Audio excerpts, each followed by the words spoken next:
আমি একজন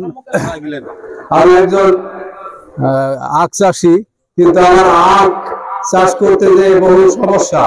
তার কারণ গত আখ চাষের বিগত সরকারের আমলে আখ চাষ করতে যে আখের টাকা পাইনি।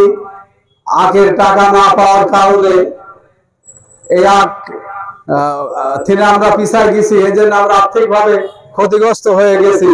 এবং সার কিনতে গেলে সার পাই না।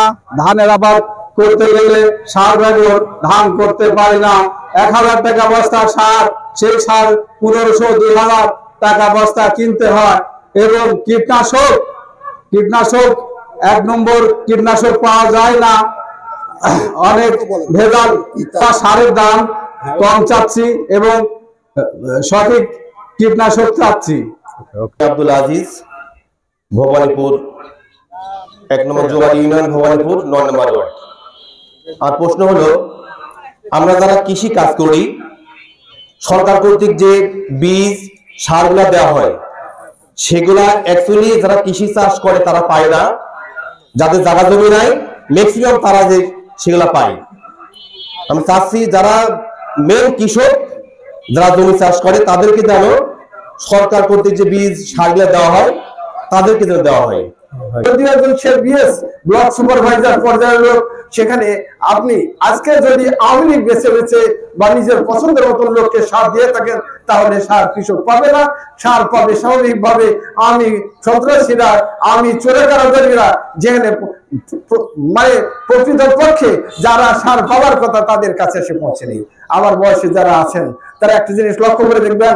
আমার আজকের এই অনুষ্ঠানে সুন্দর মনে পড়ছে, আমাদের বিএনপির প্রতিষ্ঠাতা শহীদ প্রেসিডেন্ট জিয়াউর রহমান খাল খনন প্রকল্প একটা প্রস্তুত নিয়েছিলেন। আমি সম্ভবত তখন এডওয়ার্ড কলেজের ছাত্র। আমার সুন্দর মনে আছে, ছাত্রদেরকে খাল খনন করার জন্য সম্পৃক্ত করেছিলেন এবং তাদের সেখানে 10 বা 20 টাকা করে সেই সময় 78-79 সালে তাদের একটা সম্মানী স্বরূপ এই ব্যবস্থা করেছিলেন। তাহলে দেশকে বাঁচানোর জন্য, কৃষিকে কর্মনির্ভরশীল করার জন্য যা করা দরকার সেটা শহীদ প্রেসিডেন্ট জিয়াউর রহমানের কর্মসূচি ছিল, 19 দফা কর্মসূচিতে ছিল। এখন সেইটাকে মডিফাই করে আজকে আমাদের দেশ নায়ক তারেক রহমান 31 দফা কর্মসূচি দিয়েছেন। তার মধ্যে সার, বীজ, কীটনাশক সমস্ত বিষয় এর ভিতরে অন্তর্ভুক্ত আছে, যাতে অনিয়ম বা দুর্নীতি কোনো কিছু থাকবে না।